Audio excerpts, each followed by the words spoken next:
Yes, next topic is free body diagram, that is FBD. First of all, we'll see when blocks are placed in contact with each other and the nature of force is pushing. पहले diagram समझ लीजिए अच्छी तरह से। तो ये आपका horizontal smooth surface है जिसके ऊपर ये ब्लॉक 1, 2 और 3 रखा गया है।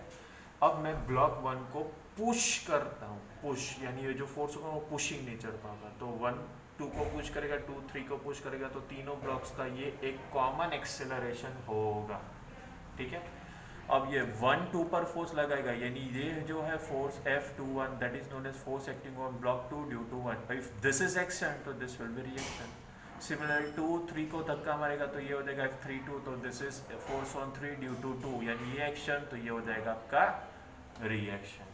ठीक है, तो मुझे ये कॉमन एक्सेलरेशन का फॉर्मूला लाना है। तो कहने से m1 is the mass of block 1, m2 is mass of block 2 and m3 is the mass of block 3। What is F21? F21 is nothing but force applied on block 2 due to block 1. F32 is force applied on block 3 due to block 2, and A is the acceleration of the system. ठीक है, अब FBD मतलब free body diagram, यानी सिर्फ और सिर्फ आप block 1 के बारे में सोचो। बराबर, तो ब्लॉक 1 के ऊपर एक F फोर्स है और F12। F21 नहीं लेना है क्योंकि ये तो फोर्स ऑन 2 है, हमें तो फोर्स ऑन 1 चाहिए, तो F और F12 है। अब आप सोचो कि ये ब्लॉक 1 पर ये F और F12 में से कौन सा फोर्स का मैग्नीट्यूड ज़्यादा होना चाहिए जिससे ये ब्लॉक 1 एक्सेलरेशन की डायरेक्शन में मूव करेगा। F और F1 के कंपेयर में कौन सा फोर्स ज़्यादा मैग्नीट्यूड में होना चाहिए जिससे एक्सेलरेशन की डायरेक्शन में मूव करेगा, तो कहने से F। तो फॉर्मूला इस तरह से आपको याद रखना होता है, higher minus lower equals to m a. Higher minus lower equals to m a, कौन सा एम? ब्लॉक 1 का एम, यानी मास m1। तो F minus F12 equals to m1 है। ये आपका बन गया FBD ऑफ फर्स्ट ब्लॉक। फिर दूसरा ब्लॉक देखिए, तो दूसरे ब्लॉक पर कौन कौन से फोर्स एक्ट हो रहे हैं? एक F21 और एक F23। तो फिर से सेम सिचुएशन, ब्लॉक 2 पर कौन सा फोर्स, ये दोनों में से स्ट्रॉन्गर इन मैग्नीट्यूड होना चाहिए जिससे एक्सेलरेशन की डायरेक्शन में जाएगा, तो F21 है। तो F21 minus F23 equals to M2 है, higher minus lower equals to M2 है। फिर तीसरे ब्लॉक पर तो देखो तो ये एक ही फोर्स है और इसी फोर्स की वजह से वो एक्सेलरेशन की डायरेक्शन में जाता है, तो तीसरे ब्लॉक के लिए सिर्फ एक ही फॉर्मूला देगा, F32 इक्वल्स टू M3A। आया समझ में सबको ये तीनों इक्वेशंस? गुड, चलिए, तो फिर ये हमारे पास 1, 2 और 3 इक्वेशन आ गए। तीनों इक्वेशंस को आप ऐड कर दो, LHS का टर्म और RHS का एडिशन, तो F minus F12 plus F21 minus F23 plus F32 equals to M1A plus M2A plus M3A। अब ये एक्शन है तो ये रिएक्शन, ये एक्शन है तो रिएक्शन, और एक्शन और reaction equally magnitude and opposite in direction होते हैं तो उनका समेशन 0 हो जाएगा। तो रहा क्या F, और ये RHS में क्या कॉमन निकला A, तो that will be in bracket, it will be M1 plus M2 plus M3। तो एक्सेलरेशन, वो जो कॉमन एक्सेलरेशन होगा सिस्टम का, उसका फॉर्मूला क्या बन जाएगा? A equals to applied force upon total mass, यानी F upon M1 plus M2 plus M3। Clear? So we take second application when blocks are connected by a string and the nature of force is pulling। तो अब देखिए, अब system अलग है, वही 3 blocks है, वही स्मूथ हॉरिजॉन्टल सरफेस है, but now the force nature should be pull. So this will be block 1, 2, 3 connected by light inextensible string, massless string, and the nature of force should be pulling force। हाँ, तो now in swing there will be a force which is known as tension। तो between first and second block tension is T1, between second and third block tension is T2। So it is mentioned in the data that T1 is tension in swing between block 1 and 2, while T2 is the tension in the swing between blocks 2 and 3। Now same logic will apply over here also।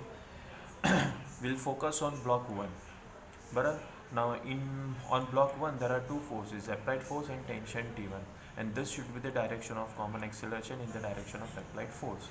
तो कौन सा force? देखिए, tension, ये block 1 है, उस पर force भी है और टेंशन T1 है, ये दोनों में से कौन सा फोर्स ग्रेटर इन मैग्नीट्यूड होना चाहिए जिससे वो एक्सेलरेशन की डायरेक्शन में जाए? तो F और T1 में से F ज़्यादा होना चाहिए, तो same logic, higher minus lower equal to M, यानी F minus T1 equals to M1 है।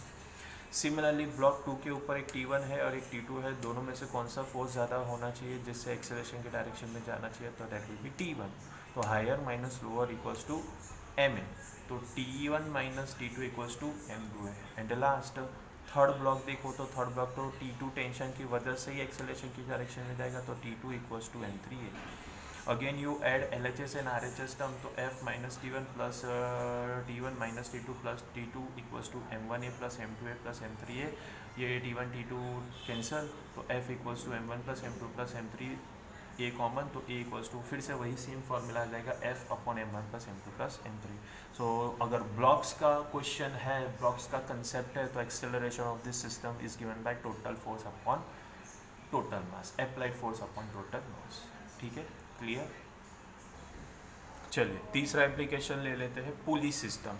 अब देखिए ये एक फिक्स रिजिड सपोर्ट है, ये फ्रिक्शनलेस पुली है, यहाँ पर ये ब्लॉक ए, ये ब्लॉक बी। अब ये वर्टिकल मोशन होने वाला है, जिससे अभी पहले इसके पहले क्या था, वो हॉरिजॉन्टल मोशन था ब्लॉक्स का, बराबर, स्मूथ हॉरिजॉन्टल टेबल पर। अब ये वर्टिकल मोशन में, तो वर्टिकल मोशन में आपको पता है वेट आ जाएगा, यानी ब्लॉक ए का वेट आ जाएगा MAG डाउनवर्ड और ब्लॉक बी का वेट आ जाएगा MBBG डाउनवर्ड, बराबर। और टेंशन इसको बैलेंस करेगा इन अपर डायरेक्शन। एक ही पुली है, एक ही स्ट्रिंग है, एक ही स्ट्रिंग है मतलब एक ही टेंशन होगा, और ये फ्रिक्शनलेस पुली है। ठीक है, तो यहाँ पर सपोजिशन ये है, यहाँ पर सपोजिशन ये है कि ब्लॉक ए का मास कम है कंपेयर टू ब्लॉक बी का मास। ब्लॉक बी का वेट ज़्यादा है, मास ज़्यादा है, यानी वेट ज़्यादा होगा, यानी ब्लॉक बी नीचे जाएगा तो ब्लॉक ए ऊपर जाएगा, एक्सेलरेशन कॉमन एक्सेलरेशन के साथ। ठीक है, तो अभी सेम इसका भी अगर FBD बनाएंगे तो सोचिए ब्लॉक ए के ऊपर दो फोर्सेस एक्ट हो रहे हैं, टेंशन और MAG, तो एक्सेलरेशन का डायरेक्शन अपवर्ड है। तो ब्लॉक ए का कौन सा फोर्स डोमिनेट करना चाहिए जिससे वो एक्सेलरेशन के डायरेक्शन में जाएगा, तो आंसर इज टेंशन, बराबर। तो ब्लॉक ए का FBD बन जाएगा T minus MAG minus equals to MA, हायर minus lower equals to MA, तो T minus MAG equals to MAA।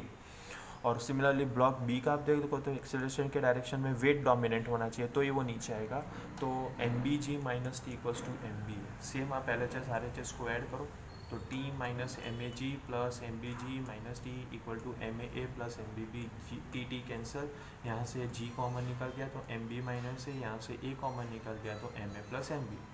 ठीक है, तो एक्सेलरेशन का फॉर्मूला हो जाएगा MB minus MA upon MA plus MB into G, बराबर। तो इस फॉर्मूला को आप कैसे याद कर सकते हो कि acceleration of the pulley system is given as higher mass minus lower mass upon total mass into G, higher mass minus lower mass upon total mass into G. ठीक है, क्लियर।